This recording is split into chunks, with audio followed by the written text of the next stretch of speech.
سندس، يا سندس، لو انت ماشيه في الشارع وحسيتي ان انت تايهه هتتصرفي ازاي؟ اتصرف اسال اي حد اعرفه، بس اهم حاجه يكون حد اعرفه، حد ادخل اي محل، مش اي محل ما عادي كده، لا اي محل عارفني انا بنت فاطمه او حد من المدرسه بتاعتي، علشان عارفني بنت الابله فاطمه.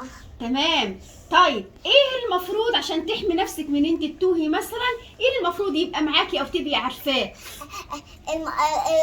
لازم اعرفه ان يبقى لازم يبقى معايا، قصدي ان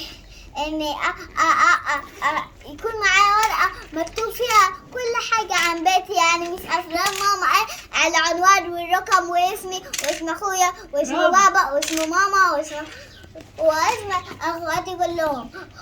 برافو عليكي، سقفه حلوه يا جماعه. وكمان اللازم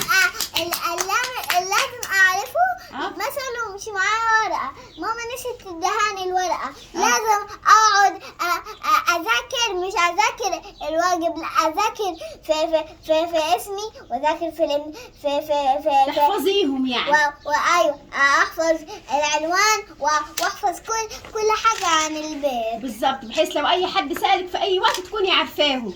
بس اهم حاجه ما اسيبش يد ماما وبابا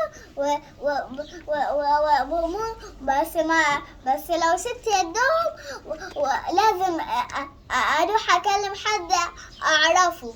تمام، يعني قبل ما تبعدي عنهم لازم تستأذني منهم يا سندس، صح؟